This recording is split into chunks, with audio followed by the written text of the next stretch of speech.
Ya estoy de regreso. Perfecto. Vamos a hacer lo que hicimos de darles como 2 minutitos más para que Sí. ellos regresen. Y sabes que hay que hablarles, es que este tema es tan largo, yo creo que va a tocar hacer algún otro, porque la parte de salud mental no la hemos tocado tanto. Y fíjate que estamos casi que todavía en la introducción, es impresionante. Sí, sí. Es que el tema de obesidad es amplio, amplio, amplio. Sí, ¿y qué es eso? Que tiene tantas causas que es un nido por cualquier sitio donde Alex vas a sacar un factor o causante o que lo empeore o que agrave y justamente no podemos Hay muchas cosas que interfieren e intervienen. Sí, sí. Y eso, estamos hablando de salud mental en la persona psicológicamente, entre comillas, estable, pero no estamos hablando de la persona con una patología psiquiátrica que es más complejo. No estamos hablando tampoco de trastornos de la conducta alimentaria, no estamos hablando de cosas ya más difíciles o más complejas. Entonces, Y te digo que, como quien dice, a grandes rasgos, el paciente con patología psiquiátrica suele tener, o sea, la mayor parte de las patologías psiquiátricas suelen cursar con una u otra cosa que genere un mayor riesgo a tener peso elevado. No en todos los casos es lo mismo. En unos casos es simplemente falta de energía, en otros casos es problemas de insomnio, en otros casos es hiperfagia, en otros casos es precisamente que el paciente necesita un entorno que lo apoye para poder salir a una, hacer una ejercicios pérdida de o autonomía también. exactamente eso. Persona que necesita de otros para que lo cuiden, de otros para que lo saquen. O sea que hay muchas cosas y con respecto al paciente psiquiátrico además hay el estigma también recae en esta parte médica y en esta parte de atención. Y no solamente recae, digamos, desde el punto de vista del gremio, de no darle la debida atención o minimizar la atención o minimizar el problema, porque sí, lamentablemente se ve, ya lo he conversado en el canal, sino que además desde el punto de vista del familiar, del cuidador, como que lo que menos se toma en cuenta muchas veces es el resto de la salud de la persona. O sea, se encargan de llevarlo al psiquiatra, se encargan de hacer que la persona se tome su medicación, se encargan vamos a decir que lo mínimo indispensable, entre comillas, ¿no? Porque también vamos a decir que hacer que se tome su medicación e ir al médico es bastante, y más por lo menos en el contexto venezolano, eso Sí. es casi una odisea en estos días, ¿No? pero a Y veces queda como que de lado esos kilitos de más y tiene que ver con la creencia de la persona. Si para mi cuidador los kilitos de más solamente implican un problema desde el punto de vista estético, pues no lo voy a priorizar. Prioridad es que se tome su antipsicótico, prioridad es que vaya al psiquiatra y lo chequee, pero prioridad no es que esté más flaquita para que esté más bonita. Estoy sí, hablando de creencias ¿no? y Y eso es un es problema y es educación. Y acabas de tocar un punto que es justamente eso de flaquito, bonito o gordo, feo, es muy, o sea, uno no puede banalizar las cosas. ¿Por qué? Porque justamente el criterio de belleza de la sociedad es muy variable. Yo una vez conversaba con una colega que hizo un tiempo estuvo en Mauritania, porque su esposo es militar y le tocó trabajar allá, y el estándar de belleza allá era la obesidad en la mujer, Es gordito, ¿verdad? Sí, el sí, estándar sí, de sí, sí. belleza. Entonces ella, obviamente, estaba un poco en shock justamente por esa representación física que la mujer tenía que ser redonda, ni siquiera un poco curvilínea, sino redonda.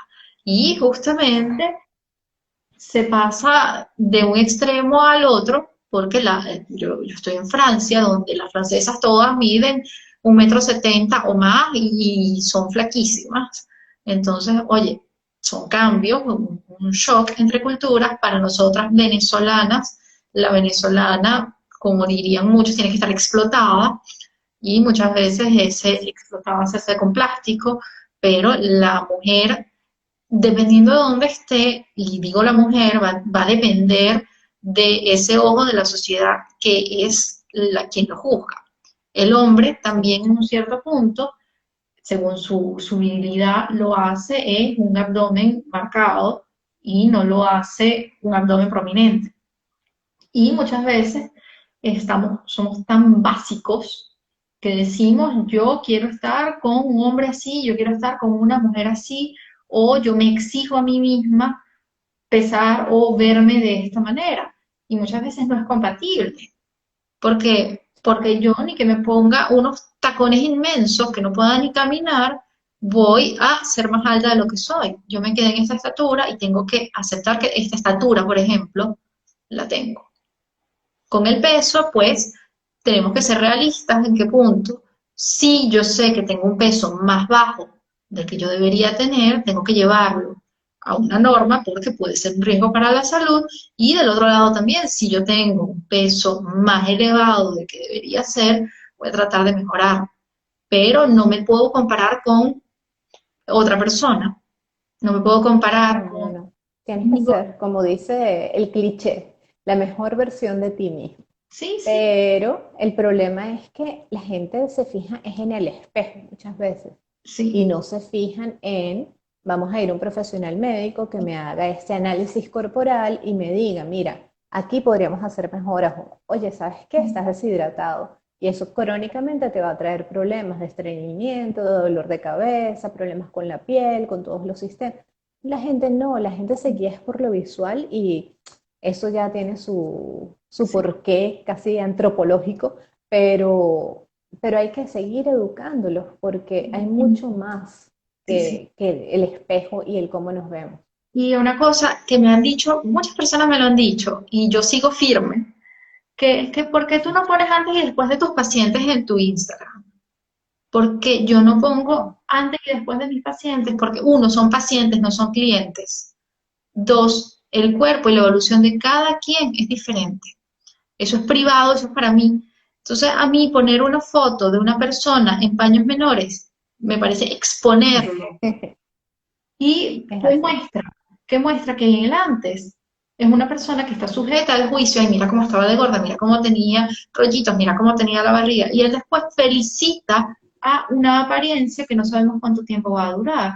Felicita a un buen momento y entonces pone a esa persona que además se está viendo expuesta por mí, que soy un tercero, que me parece horrible hacerlo, se está poniendo justamente a sí, porque antes yo era fea, antes era esto, antes era lo otro, entonces ahora me estoy De nuevo, metiendo los conceptos ligados a la obesidad que no sí, tienen que ver realmente con la obesidad y que hacen tanto daño. Y que una persona por allí me preguntó, de hecho tiene que ver, que cómo hacer para que, digamos que la psique ujú, acompañe a esta persona que perdió el peso y luego como que no se reconoce a sí mismo, sigue sintiendo, sigue pensando que es gordo. Ojo, y con todas las connotaciones que para esa persona en particular significa estar gordo, porque existe, como dijimos hace rato, gordo igual a flojo, gordo igual a feo, gordo igual a poco perseverante, gordo igual a fracasado. Entonces, si esto lo interioriza la persona porque está teniendo problemas de sobrepeso desde la infancia y le han venido diciendo eso, ¿cómo hace cuando finalmente pierde peso para recuperar recuperar ni siquiera sería ganar, aprender, ujú, es como reaprender quién eres. Y eso es una parte importante del proceso, por ejemplo, en bariátrica. Es una manera de ir acompañando al paciente, porque no solamente es el cambio físico, hay un cambio interior. Se van dando cuenta de su potencial que siempre estuvo ahí, tapado debajo de todos esos conceptos y de todas las cosas y que debajo la del gente les decía y miedo, los debajo, señalaba, sí. lo que Y les por fueron eso, y por eso enseñando. yo considero que eso de acompañar, porque eso es lo que uno hace aquí, uno no comanda, uno no manda, uno acompaña al paciente, un acompañamiento que se tiene que hacer en el Sí, largo eres un plazo. acompañante en el proceso. Sí, porque esta persona tiene justamente diferentes tipos de cosas a las cuales adaptarse. No solamente que va a modificar donde metía el huequito en el cinturón. Son esa misma cosa que pasa con el cinturón, pasa con las otras cosas de la vida. Pasa justamente como se ve ella misma al espejo, pasa como la ve su pareja, pasa como lo ven los otros. Entonces justamente Y tiene que muchas veces, otra cosa es que se ha idealizado el hecho de perder peso, porque como ir. nuestra sociedad exige, por lo menos vamos a decir que el occidental exige que la mujer sea delgada o cuanto más delgada mejor. Ahorita quizá gracias a las Kardashians y este tipo de cosas pues se aceptan curvas de nuevo, pero pero he visto casos de parejas que realmente se separan después de esto, o sea que no todo es felicidad después del peso, porque muchas personas también se escudan o relacionan que algunos aspectos en su vida no van bien porque está obeso y una vez que no lo esté, voy a triunfar, voy a tener un mejor trabajo, mi pareja me va a querer más, mis hijos se van a portar bien. Y resulta que eso no tiene nada que ver con la obesidad, eso tiene que ver con otras cosas. Y hay mucha gente que piensa eso, que cuando yo pise X kilos voy a ser feliz. Y lamentablemente se ven que cuando pesan eso se limitaron a justamente ver una balanza como objetivo y no ver otro tipo de cosas. Oye, si yo digo, cuando yo pierda peso o mi manera de perder peso va a ser, qué sé yo, voy a comenzar a disfrutar de salidas al aire libre, voy a comenzar a hacer esto, voy a comenzar a hacer, qué sé yo, a cocinar más en mi casa, voy a comenzar a hacer un grupo, qué sé yo, de amigos con los cuales salgo y hacemos alguna actividad física. Capaz ahí consigues más beneficios. A que decía, cuando yo pensé esto, aquí estoy con mi lechuga, muriéndome de Fíjate tristeza. que en el otro live yo te hablé de un libro que era, Dios mío, Alicia en el País de las Rosquillas, que ella no sé si es nutricionista, nutrióloga, pero sí sé que se dedica al tema. Y ella le hacía a sus pacientes la pregunta de en qué te limita el tener este peso, qué te gustaría hacer cuando lo pierdas. Y más bien estimula que la persona lo comience a hacer desde ya, así se sienta raro, se sienta avergonzado, se sienta diferente, porque realmente muchas veces se le pone la excusa o el sello de obesidad o de sobrepeso o de estoy fea y por eso no lo hago y se está restando. Y allí viene también ligado este concepto nuevo de gordofobia y de body positive, de tanto que vemos en todas partes, que es como un bombardeo constante de ok, yo tengo sobrepeso, pero yo me puedo poner un bikini, yo puedo ir a la playa, yo puedo ir a la montaña, yo puedo salir con mis amigas, yo puedo hacer esto, aquello y lo otro, que quizá antes la gente como que se dejaba intimidar por lo que socialmente dijeran, pensaran, etcétera, y se cohibían de hacerlo. Entonces ahora está este movimiento que no solo, o sea, el body positive no solamente tiene que ver con cuerpos grandes, con cuerpos obesos, con cuerpos con sobrepeso. Tiene que ver con todo tipo de cuerpo y el amor que uno se debería tener uno mismo y ya, simplemente porque te quieres. Entonces, pues la invitación sería esa. La invitación sería, ok, comienza a ir a la playa y en la medida en que vayas bajando de peso vas a ver cómo cada día lo disfrutas más o te Sí. sientes más liviana cuando vayas a caminar o te sientes más contenta cuando te vayas, no sé, lo que te limite, cuando te encuentres con tus amigas, X. No, Entonces es como que ir sumando las pequeñas victorias, que es lo que tú decías hace rato. y Cada de día en que uno hace las cosas bien o que logra una cosa y se siente mejor, eso es una victoria. eso, y justamente, de hecho, en una entrevista que tuve, que está el link, lo voy a poner, justamente las motivaciones positivas tienen resultados más sostenibles. De hecho, cuando tu médico te dice, pierde peso porque tienes el colesterol alto y te va a dar un infarto, la persona no piensa que le va a pasar. Entonces voy a perder peso y, no, eso no me va a pasar a mí. Y vuelve a comer.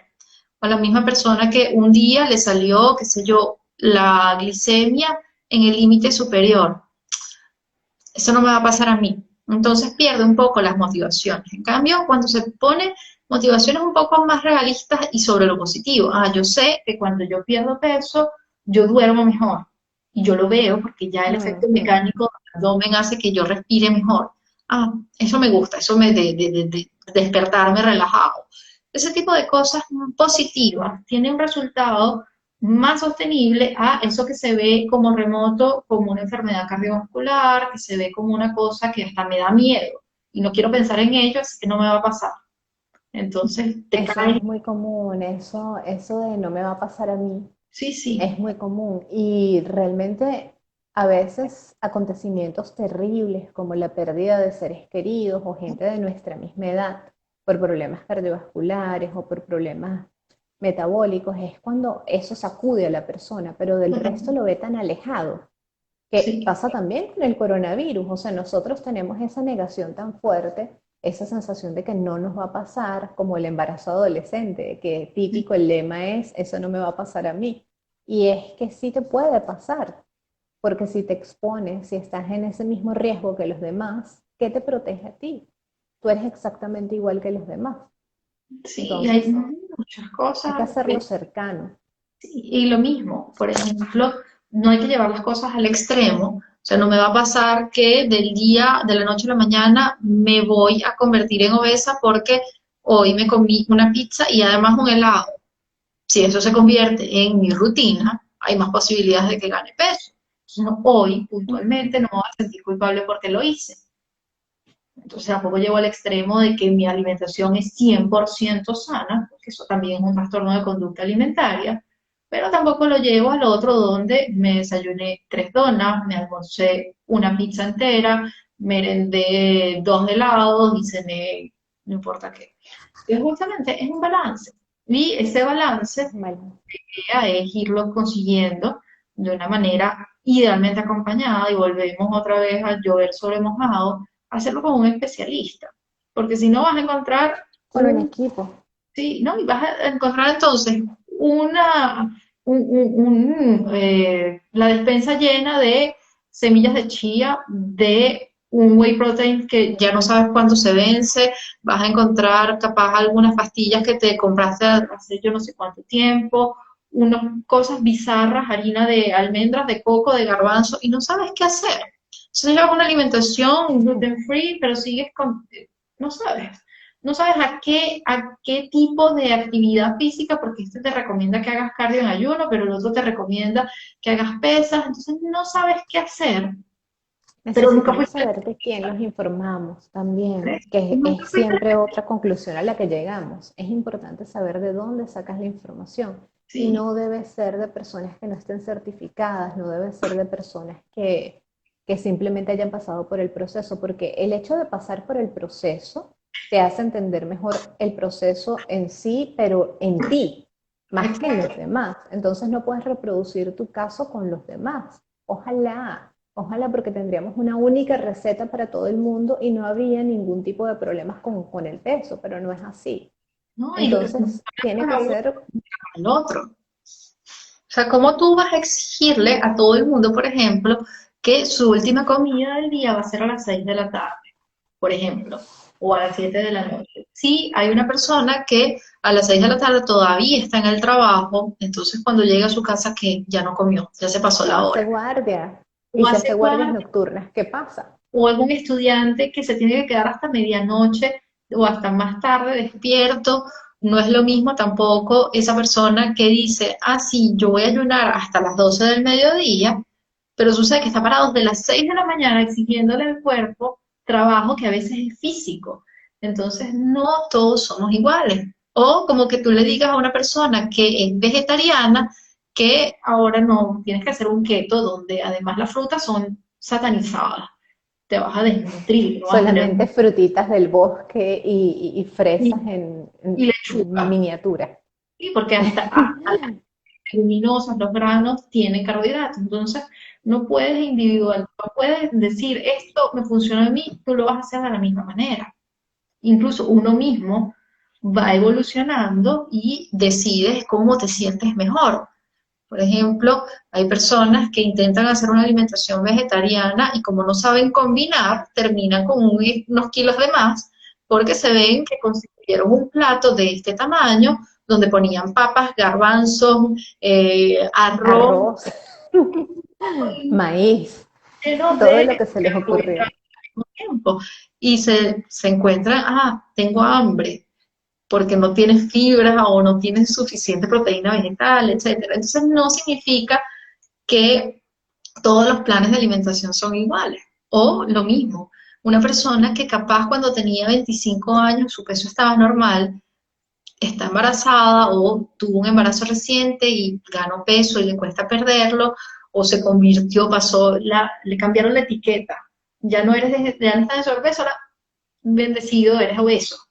Ese tipo de cosas hace justamente un shock para la persona. Cuando vas al médico y el médico te dice, mira, eres obeso, no todos lo tratan igual. Y allí viene la etiqueta otra vez, que le hemos hablado con las enfermedades mentales, pero viene la etiqueta con respecto a la obesidad porque existe. Sí. Entonces, te duele la cabeza, es la obesidad, te duele la espalda, es por la obesidad, te duele la, no sé, la barriga, es por la obesidad. Entonces, como que no nos empeñamos un poquito más en saber si hay algo que no es solo la obesidad, que de pronto la obesidad lo empeore, porque, ¿cómo no? Estás cargando un peso extra, ¿cómo no? Tienes un proceso inflamatorio.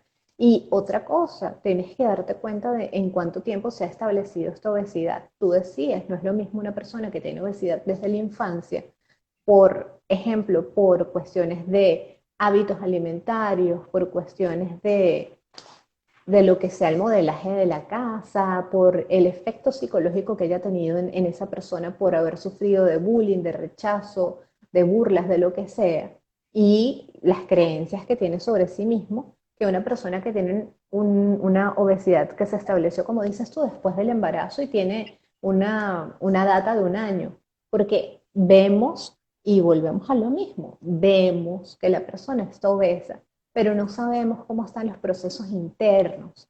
Por debajo de esa obesidad hay procesos inflamatorios, hay procesos degenerativos, por lo menos a nivel articular, hay procesos de muchos tipos sucediendo, hay problemas de pequeños vasos que nos van a llevar más adelante a un infarto o nos van a llevar a un accidente cerebrovascular, o hay problemas con la insulina y con los receptores y nos van a llevar a una diabetes. O sea, tiene muchas cosas que verse el paciente y hay que enseñarle eso al paciente, hacerlo consciente para que también entienda que no solo es el aspecto físico, no solo es el cómo me siento yo con esto, porque sí que Pero al mismo afecta, tiempo no hay que sino hacerlo lo que puede en pasar más la adelante. adulta. ¿En qué No, sentido? no, eso lo que hace es Por espantar ejemplo, a la yo gente y muchas veces ni siquiera hola, vuelven. no, pero eso es, hola, vengo a mi control anual. Ay, señora, pero usted Ujú. tiene 10 kilos más que el año pasado, usted le va a dar un infarto, le va a dar esto, le va a dar esto. No vuelve, queda No, no traumatizado. vuelve, no vuelve. Entonces es Y mejor, además, ¿entiendes? hay mucha gente que, bueno, hay médicos para cada paciente y paciente para cada médico. Hay gente que le gusta que le anden duro y que le regañen y que sean como un general. Hay otros que les gusta que les hablen con más tacto, con más condescendencia. Hay otros que les gusta más el modelo así todo paternal, que los digan, no, no, no, no, no, no. Pero definitivamente que ese exceso de información de entrada Hace daño. es como que... Y hay gente que te lo dice, yo no voy al médico porque cada vez que voy al médico me encuentran algo nuevo. O cada vez que voy al médico me El hecho de regañan. que no vayas no implica que no estén, las cosas están ahí, Sí, solo que sí. tú no te estás informando. No, y hay muchas, o sea, cada cabeza es un mundo, cada paciente es un mundo. Y por eso nosotros como profesionales de salud tenemos que estar, no sé cómo funciona en Estados Unidos. Yo tengo la suerte, de verdad que eso es una suerte de estar en liberal y eso me permite organizarme a mi manera, estar a la escucha. Porque justamente de Ya esa te suena que entrevista, no te escucho bien. ¿se cortó? Intenta No ver sé. ahora. De esa entrevista sale justamente la mayor parte de la información. De hecho, de escuchar y guiar esa primera consulta, vamos a sacar montones de información que capaz no le vamos a responder a todas sus expectativas en la primera consulta, pero que progresivamente sí. ¿Por qué? Porque justamente es como una especie de zona de confort que va a ir ampliándose.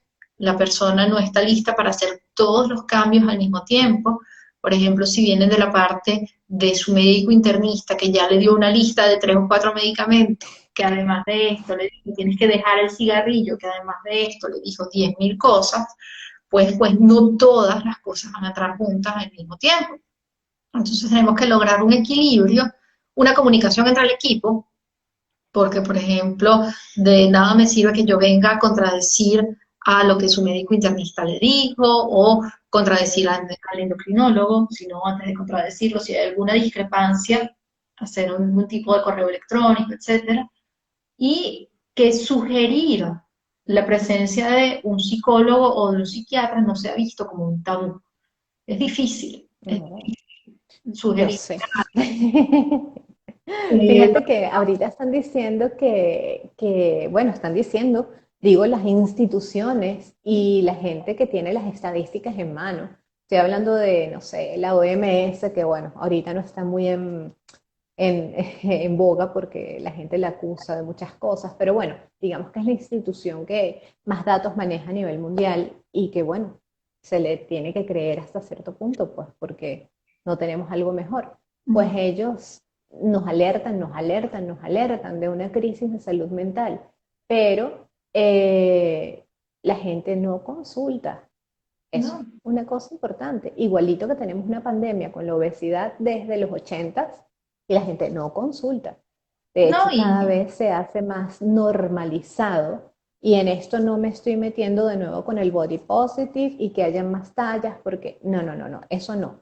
Sino que ya tú mismo, tu ojo ya dice como que normal, normal, normal, normal, y tiene que ser una persona con un índice de masa de más de 35 para que tú digas como que, oye, no, esa persona es obesa. O sea, se te sí, hace normal hasta visualmente.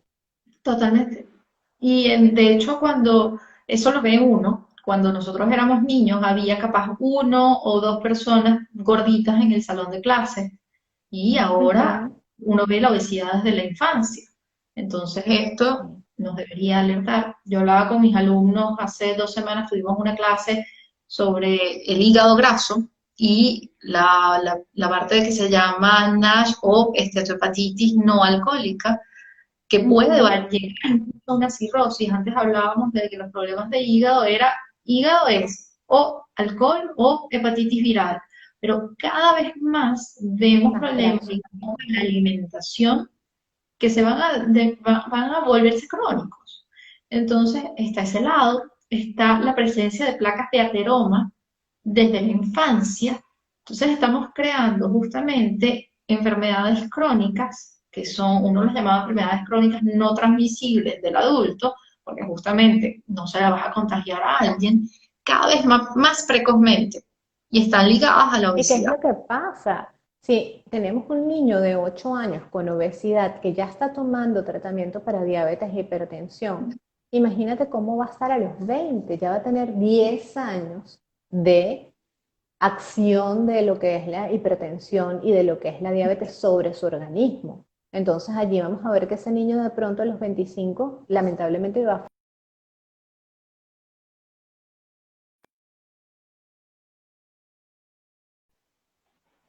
Perdí la conexión, ahí está. No, tranquila. Y hay Ya estoy aquí. problemas de salud que son justamente banalizados como, ah, sí, todo el mundo es hipertenso. Calma, porque haya una tasa de hipertensión cada vez más alta, no quiere decir que todo el mundo en algún momento de su vida tiene que ser hipertenso. Lo Que mismo serlo. como no te preocupes porque cada vez hay más alternativas de tratamiento de las epidemias, cada vez hay más alternativas. Calma, eso nos está alertando de que justamente es un problema de salud y es un problema que se puede prevenir y insisto con esta tristeza de que los problemas de nutrición nunca los vemos cuando nos formamos en nuestra carrera de medicina. Entonces, es muy triste, muy Realmente triste. es muy, muy triste y es grave, porque además uno no se imagina, y te lo digo yo cuando estaba estudiando medicina interna, yo no tenía idea de lo importante que era la alimentación en ciertas patologías, y te estoy hablando, por ejemplo, en patologías reumáticas. Ujú. O porque obviamente uno se puede imaginar o se puede extrapolar a la parte gastrointestinal. Obviamente la alimentación en Crohn es importante, obviamente para un celíaco es importante. Pero por ejemplo, en la parte reumatológica o pensarlo, la cardiovascular es obvio, pero hay cosas que nosotros no vemos, no nos las dicen, no lo sabemos. Y Sí. existen tratados enteros de cómo debería alimentarse un paciente con incluso problemas respiratorios, que hablando lo que siempre se ha hablado, que si los carbohidratos, etcétera, etcétera. Pero Y eso uno lo descubre ya de grande, no en la escuela. no, y no solo eso, sino que también se actualiza. Es decir, por ejemplo, hace unos años hablábamos de que el manejo de las enfermedades renales iba a ser de preferencia lipoproteico, luego normoproteico, porque refiere Hipoproteico. a la función, evitar una desnutrición, etcétera. Todo se actualiza. Y nosotras, bueno, nosotros y muchos de los que están viendo saben como personal de salud la importancia. Y lamentablemente no todos lo somos. Entonces no sabemos cuándo, hasta dónde delegar. Mira, yo no soy especialista en nutrición renal, pero conozco a alguien que sí lo es, vaya y véalo. O, por ejemplo, cuando no se limita a mi función aquí con la bata blanca, sino que también va justamente con un fisioterapeuta y después con un entrenador deportivo. Hay muchas cosas diferentes y tenemos que ser humildes desde el punto de vista profesional, porque la obesidad, como una vez más, y lo volvemos a repetir, Un reto. y es multifactorial. Entonces, el Y endocrinólogo puede multidisciplinario decir, tiene que ser. sí, sí, el endocrinólogo puede decir algo, pero el nutriólogo va a decir otra cosa y justamente el psiquiatra o el psicólogo va a opinar y tiene que opinar también. Hay mil formas de ver a ese paciente porque tiene varias esferas. Entonces, si se limita a venir a mi consulta, por ejemplo, y yo veo que hay cosas que se escapan, pero yo soy la mejor de todos, así que yo voy a tomarla y este es mi paciente. No, sea humilde y Sí. refiéralo. Y Y ser tenemos responsable porque tienes una vida humana en tus manos, pues, y totalmente, hay que ofrecerle lo mejor.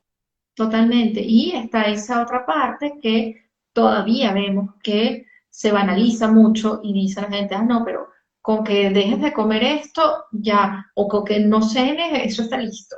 Calma, no es decirte dos frases positivas en la mañana, tus dos mantras, comer 1200 calorías, ya va, espérate, ¿qué hora es? Ok, ya me comí una pizza, uf, eran 800, y me comí esto, ya llegué a mis 1200, ya no como más hoy. No, no se limita a eso. No se No, limita a no. 30 minutos de ejercicio, porque capaz hoy hice 30, mañana hice una hora, bravo, pero no todos somos iguales. Entonces no podemos estar metiéndonos en la misma casilla del vecino, ni de la dieta de la amiga, ni nada de eso. Y no, además las consecuencias, como hemos ido poco a poco refiriendo en cuanto a salud mental, allí empiezan a aparecer componentes obsesivos, empiezan a aparecer componentes de ansiedad, comienza a Sí, haber la decepción cuando te montas en la balanza y no llegas no, a ese número y viene esa sensación de, o sea, o se presentan todos esos pensamientos de fracaso, de no sirvo, de otra vez más la perdí, ya no, ya para qué continuar, mejor me voy ahorita y me doy un atracón. Obviamente no dices atracón, sino me voy a ir a comer lo que me provoque, no me importa más nada. Y el problema sigue estando allí y tiene que ver con tus creencias y tiene que ver con lo que tú aprendiste y tiene que ver con tu concepto de ti mismo, tiene que ver con tus costumbres y tiene que ver con tantas cosas. Y que de repente también vemos una persona que pierde peso y no mejora esas creencias, no mejora el estado de ansiedad que de pronto tiene de base, no mejora el entorno familiar, el estrés al que está sometido y etcétera, etcétera, que a los 6 meses puede estar incluso con más peso. sí. O por ejemplo en el Y va a caso de cirugía, decir, ahorita y que va a decir habla, que fracasó. pero El ahora fracaso allí de repente fue el abordaje, porque nadie se dio cuenta de que tú tenías 20 problemas más adicionales al número de la báscula, sí. empezando por uno mismo, pues que se tiene que dar cuenta que hay más cosas y el profesional que te está guiando. Pero es que hagas lo que hagas, tienes que trabajarlo completo, porque hay la cirugía bariátrica o incluso los tratamientos un poco más conservadores piensan en el teórico y en el mundo bonito de los protocolos, tienes que hacer por lo menos 6 meses de seguimiento por un equipo multidisciplinario. No debería haber patologías psiquiátricas de base, no debería haber una pérdida de la autonomía, etcétera. Y dijo, Según el Mass General Hospital, nosotros deberíamos hacer 3 visitas al psiquiatra, 3, para poder darle el visto bueno a una cirugía bariátrica. Y yo sé de muchas personas que se hacen bariátrica y van solo al psicólogo, no van al psiquiatra. O sea, nosotros en las tenemos seis unidades de meses. cirugía bariátrica a veces no hay psiquiatra, No, nosotros tenemos solo acá seis psicólogo. meses y 6 meses donde haya un seguimiento por lo menos 6 meses, 3 meses, un pre y postoperatorio. Y lamentablemente vemos como a veces llegan los pacientes, "Ah, necesito el informe", como si el informe te va a decir que ya estás apto. No. Y yo he lamentablemente tenido que decir no a hacer informes porque yo digo, yo no soy una secretaria, yo no soy una informóloga, yo considero que usted todavía no está listo. Y me he ganado a lo largo de los años personas que me han mirado feo, pero dentro de mi conciencia profesional quedo tranquila de que justamente yo sé que se pueden hacer las cosas con calma. Y que, por ejemplo, a veces la Y se persona, deben hacer con calma, que la es así. persona capaz yo veo que no está lista desde el punto de vista, porque con la parte esta de nutrición psicocomportamental uno detecta cosas, pero eso no me hace para nada psicóloga ni psiquiatra. Uno sabe, mira, hay algo aquí que no está bien. Entonces es mejor que justamente te vea alguien que estudió para eso. Y es eso, no podemos ponernos nosotros a reemplazar a todo el resto de especialistas por más que tengas una formación. Fíjate que nosotros tuvimos un caso anecdótico, digamos, en el hospital, porque comenzaban a hacer cirugía bariátrica y en el Vargas eso era una novedad. Y nos envían un paciente que tenía claro, una obesidad mórbida, pero cuando comenzamos a hacer la historia desde el punto de vista psiquiátrico, se revela que el paciente tiene un déficit neurocognitivo, o sea, desde el punto de vista de inteligencia estaba muy por debajo de lo normal. Entonces, cuando vemos el grupo de apoyo y todo lo que era la parte educativa familiar y lo que iba a suceder en el postoperatorio, pues nosotros tuvimos que frenar la operación.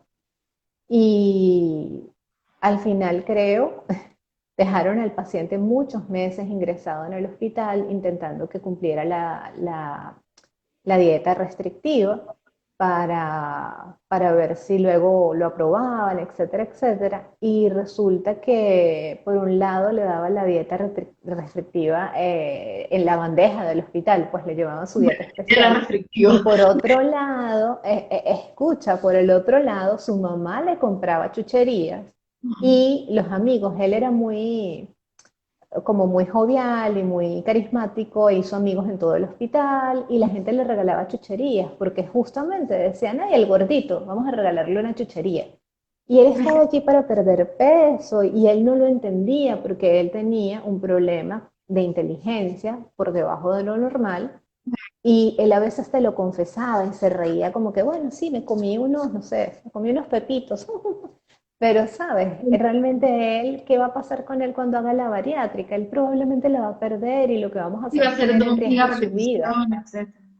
Sí, sí, se va a poner en Puede riesgo. tener una fuga y se puede morir. Entonces, es irresponsable decir que ese paciente está preparado. Su entorno no estaba preparado ni siquiera, él menos.